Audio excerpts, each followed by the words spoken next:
Hai guys official, bersama Anda selalu. Subscribe, like, and share, comment.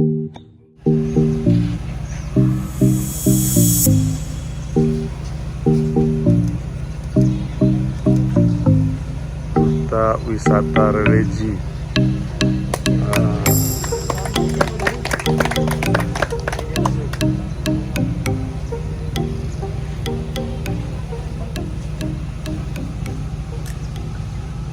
Bismillahirrahmanirrahim. Assalamualaikum warahmatullahi wabarakatuh. Alhamdulillah wassalatu wassalamu ala Rasulillah wa ala alihi wa sahbihi wa man tabi'ahu wa mawalah. Yang sama-sama kita hormati Ketua beserta founding Winulu Ustadz Hamiruddin beserta seluruh jajaran. Kemudian bersama kita Bapak Kepala Dinas Pariwisata Wakatobi beserta rombongan. Semua yang hadir ini insya Allah dimuliakan Allah Subhanahu wa Ta'ala. Saya ringkaskan sambutan ini pada 3 poin. Poin yang pertama, sepanjang perjalanan dakwah saya dari mulai ujung Pulau Sabang sampai ke Sorong, Papua, Raja Ampat, baru kali inilah ada kepala dinas yang hafal ayat yang sepanjang ini. Inna fi khalqis samawati, dalam penciptaan langit, wal ardi, penciptaan bumi, wa ikhtilafil laili wan nahari, perputaran siang dan malam, la ayat, itu semua adalah ayat-ayat. Selama ini yang kita maksud ayat surat Al-Fatihah, ayat surat Al-Baqarah, ayat kursi, itu ayat yang tersurat, ayat yang terlihat, ayat yang terbaca. Tapi ada yang disebut dengan ayat kauniyah, ayat alam semesta. Maka orang Islam disuruh pergi menembus lapisan ozon, naik ke langit. Inna fi khalqis samawati wal ardi, lapisan bumi, termasuklah daratan, lautan ini yang ada di atas permukaan bumi, mesti kita selami. Waqtilafil laili wan nahar, perputaran siang dan malam. Maka itu semua adalah ayat, tanda-tanda kebesaran Allah. Apa tanda ada pejabat? Ada umbul-umbul. Apa tanda ada pejabat? Ada polisi dan tentara. Apa tanda ada pejabat? Ada mobil-mobil mewah. Apa ada tanda Allah? Tanda Allah adalah ayat-ayat di semesta alam, mesti kita baca. Ayat-ayat Allah ini yang akan kita baca di dalam air nanti insya Allah. Awalnya saya ketika dikasih lesen menyelam ini biasa aja, tapi setelah diberi kata sambutan Pak Kepala Dinas tadi, muncul cemas saya.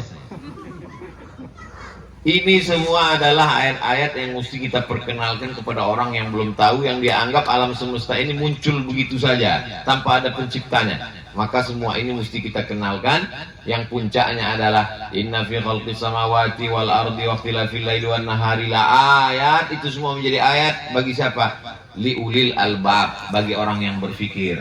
Siapa itu orang yang berfikir? Alladzina yadhkurunallah, orang yang berzikir, menyebut, mengingat Allah qiyaman, ketika tegak, wa qu'udan, waktu duduk, wa ala junubihim, ketika berbaring.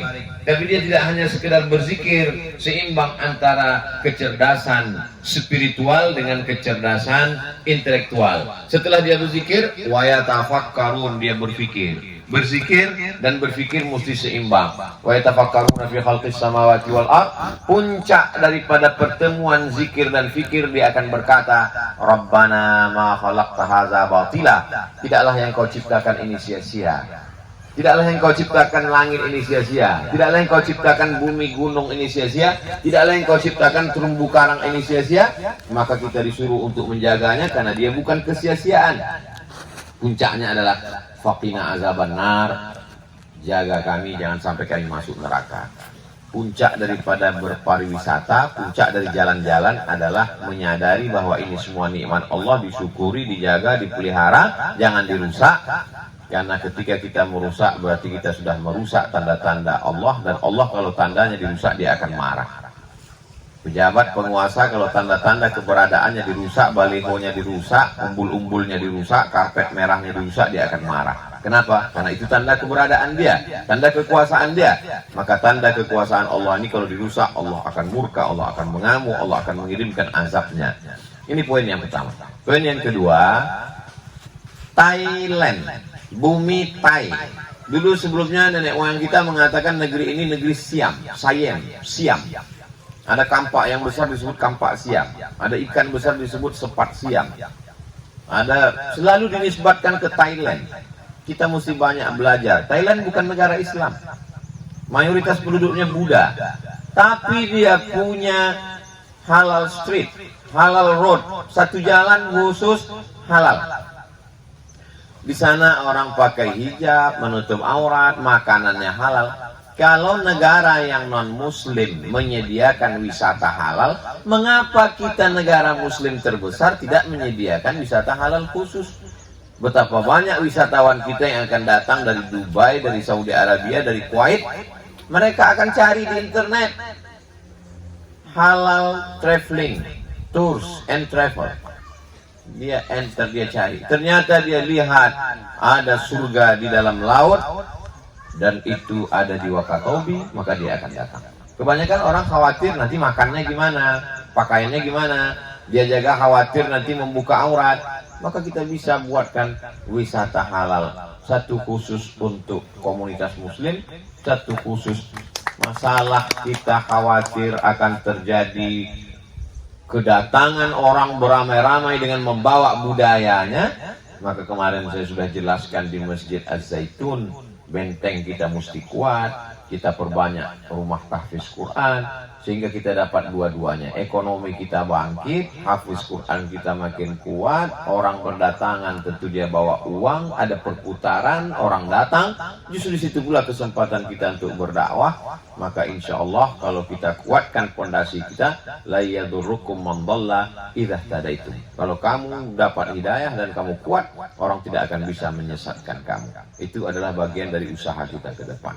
Yang terakhir, poin yang ketiga, hari ini kita bertemu, kami komunitas Winulu beserta perangkat-perangkatnya, kami beserta rombongan datang.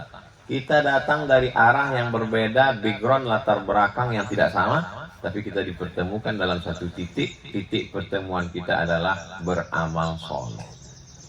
Amal soleh inilah yang menyatukan kita insya Allah. Beramal soleh kita di dunia, hasilnya akan kita tuai nanti di akhirat. Mudah-mudahan apa yang kita lakukan ini mencari ridha Allah. Datang orang kemari, bisa dia berwisata halal. Dia jenuh di kota besar, capek, lelah dengan pekerjaan, menumpuk, stres di jalan. Setelah dia datang ke Wakatobi, melihat alamnya. Kesan saya, habis sholat subuh tadi pengajian, habis itu saya dibawa berkeliling. Kesan yang saya lihat adalah bahwa Wakatobi bersih. Itu kesan pertama. Biasanya pinggir laut banyak sampah, kotor, kumuh, tapi bersih. Tadi kita ke pasar, bersih. Kecuali yang mau datang ini pejabat, tentu dibersihkan dulu. Tidak ada orang tahu bahwa Ustaz Somad datang dan saya keliling, saya lihat bersih. Jadi siapapun yang mau datang ke Wakatobi, maka dia akan melihat kebersihan. Yang kedua, keramahan. Ketika saya lihat semua orang angkat tangan. Apakah angkat tangan untuk saya tak tahu. Yang jelas semua angkat tangan. Semua angkat tangan. Yang pakai jilbab angkat tangan, yang tak pakai jilbab pun angkat tangan. Semuanya baik-baik, ramah-ramah. Maka keramahan ini membuat orang datang berkali-kali ke Wakatobi insya Allah. Lalu kemudian kesan yang saya lihat adalah man qata'a sidratan, siapa yang memotong sebatang pohon kayu, sawwaballahu ra'sahu finnar. Siapa yang memotong sebatang pohon kayu, Allah sungkurkan kepalanya ke neraka. Jadi buat dosa itu bukan cuma zina, dosa itu bukan cuma narkoba, dosa itu bukan cuma minum khamar, bukan sabu-sabu, memotong pohon di atas. Kalau pohon di atas dirusak, bisa disungkurkan kepalamu dalam api neraka, maka di bawah sana juga ada pohon-pohon yang mesti dijaga dan jangan dirusak. Terumbu karang yang katanya tadi adalah kalau kita menyelam di Wakatobi, maka 2/3 dunia sudah kita lihat. Itulah 3 poin yang ingin saya sampaikan. Terima kasih. Assalamualaikum warahmatullahi wabarakatuh.